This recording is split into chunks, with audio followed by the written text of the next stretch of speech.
Class 8 math exercise 1.1 NCERT CBSE के book से। ठीक है, 1.1 एक्सरसाइज चालू करने के पहले ट्राई दिस दिया हुआ है पेज नंबर 13 पे। ठीक है, ये आखिरी ट्राई दिस है, इसके बाद हम चैप्टर चालू करेंगे। इसमें क्या है, find using distributivity. Distributivity property का यूज करके हमको इसको फाइंड आउट करने का है। ठीक है, तो डिस्ट्रीब्यूटिविटी प्रॉपर्टी अभी तक हमने पढ़ा नहीं है, इसलिए इसमें डिस्ट्रीब्यूटिव प्रॉपर्टी भी आपको समझ में आ जाएगा और फाइंड आउट भी कर लेंगे। वैसे आपने पिछले क्लास में पढ़ा हुआ है डिस्ट्रीब्यूटिविटी प्रॉपर्टी क्या है। कोई भी ए नंबर है और मल्टीप्लाई में बी प्लस सी नंबर जो है स्मॉल कोष्टक में या बिग कोष्टक में या मिडिल कोष्टक किसी भी कोष्टक में है, तो क्या होता है, ए का बी के साथ भी मल्टीप्लाई हो जाता है और ए का सी के साथ भी मल्टीप्लाई हो जाता है। ऐसा हो जाता है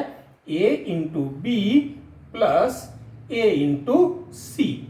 ठीक है, ए का बी के साथ भी मल्टीप्लाई हो जाता है और ए का सी के साथ भी मल्टीप्लाई हो जाता है। तो ए बी हो जाता है, बीच में प्लस आ जाता है और ए सी हो जाता है एक साइड में। ठीक है, ये सभी के लिए सही है, इंटीजर्स के लिए भी सही है, ये रेशनल नंबर के लिए भी सही है, सब के लिए, फैक्टर्स के लिए भी सही है।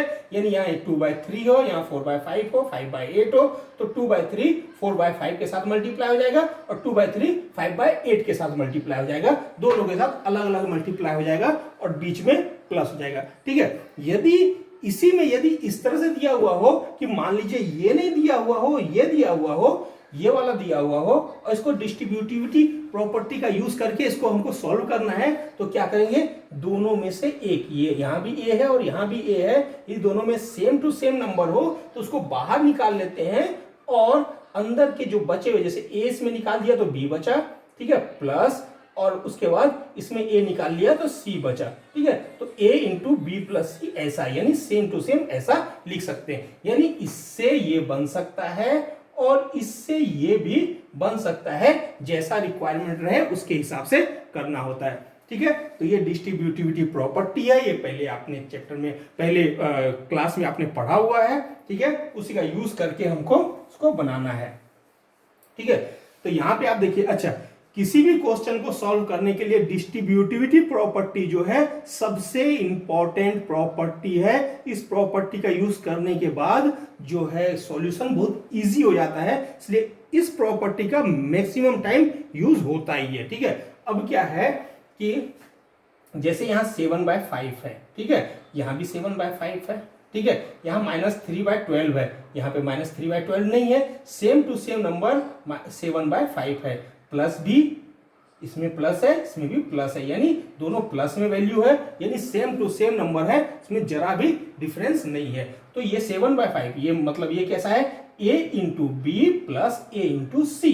ठीक है, b के जगह में एक नया नंबर और c की जगह में नया नंबर। ठीक है, तो 7/5 को हम इस तरह से बाहर निकाल लेते हैं, मल्टीप्लाई लिख देते हैं। ठीक है, बाद में जो बचा हुआ है इसमें से, इन दोनों में से 7/5 बाहर निकल गया, बचा क्या, -3/12, -3/12 को लिख दिया।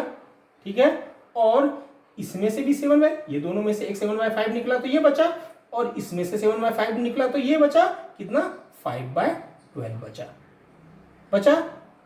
ठीक है, बीच में साइन किसका आएगा, तो बीच में साइन इस प्लस का आएगा, क्योंकि प्लस के साथ ये मल्टीप्लीकेशन, इस मल्टीप्लीकेशन, दोनों का दोनों मल्टीप्लीकेशन जो है इस प्लस से जुड़ा हुआ है और दोनों मल्टीप्लीकेशन में 7/5 है, तो ये प्लस जो है ये बीच में आ जाएगा।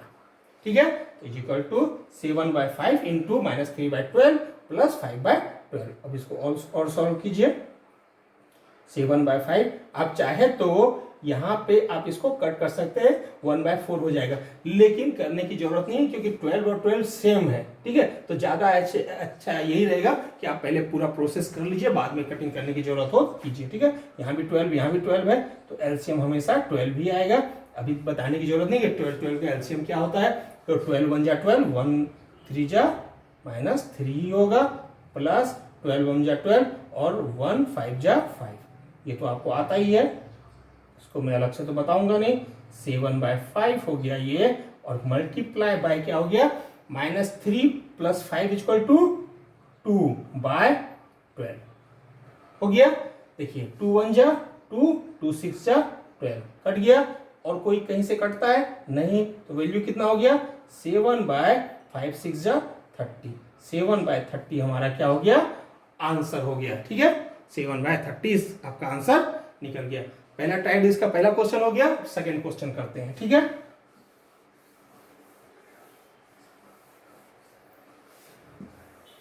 सेकंड क्वेश्चन क्या है, 9/16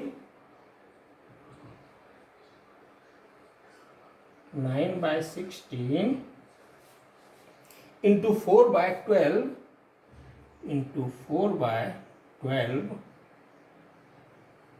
okay, plus 9/16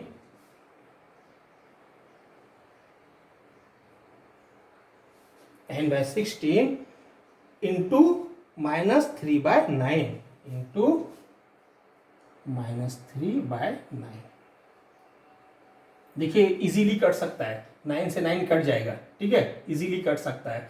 यहाँ भी 4 1 जा 4, 4 4 जा 16, लेकिन पहले हम थोड़ा प्रोसेस कर लेते हैं, बाद में करेंगे ज़्यादा अच्छा होगा, क्योंकि यहाँ साफ साफ दिख रहा है कि 9/16 यहाँ भी है, 9/16 यहाँ भी है। अच्छा, इसमें क्वेश्चन में दिया हुआ है फाइंड यूजिंग डिस्ट्रीब्यूटिविटी, डिस्ट्रीब्यूटिविटी का यूज करके फाइंड आउट करना है। यदि सिर्फ फाइंड आउट दिया होता तो हमको ये लिखना होता है कि हमने यहाँ पे डिस्ट्रीब्यूटिविटी प्रॉपर्टी का यूज किया है, वो लिखना होता है। लेकिन यहाँ पे लिखने की जरूरत नहीं है, क्योंकि हमको डिस्ट्रीब्यूटिविटी से ही फाइंड आउट करना ही है। ठीक है, तो हमको फिर यहाँ लिखने की जरूरत नहीं है। तो क्या हो जाएगा, यहाँ 9/16 बाहर आ जाएगा। दोनों जगह में 9/16 है, दोनों जगह में प्लस भी है, यानी सेम टू सेम साइन के साथ सेम टू सेम नंबर है। ठीक है, तो 9/16 बाहर आ गया। फिर इनटू कितना बचा, 4/12 यहाँ बचा, और यहाँ कितना बचा -3/9 बचा। ठीक है, तो दोनों के बीच में क्या है साइन प्लस, तो प्लस साइन लगा दिया और ये हो गया। ठीक है, इक्वल टू क्या हो जाएगा 9/16 इंटू, ठीक है ये क्या हो जाएगा 12 और 9 का एलसीएम कितना होगा 36। ठीक है, आप निकाल लीजिएगा रफ में, 12 3 जा 36, 3 4 जा 12। ठीक है, प्लस 9 4 जा 4 3 जा -12, वैल्यू क्या आ गया +12 प्लस -12, वैल्यू कितना हो गया 9/16 इंटू 0/36। ओके, 0/36 का मतलब 9/16 इंटू 0। ठीक है, इक्वल टू क्या हो गया, वैल्यू पूरा का पूरा 0 हो गया। ठीक है, कहीं भी मल्टीप्लीकेशन में 0 हो तो पूरे वैल्यू को 0 करता है। बस ये 0 ऊपर होना चाहिए, नीचे होगा तो नॉट डिफाइंड यानी इन्फिनिटी आ जाएगा। ठीक है, ऊपर में 0 हो तो वैल्यू पूरा 0 जाता है। तो try this, page number 13 complete हो गया।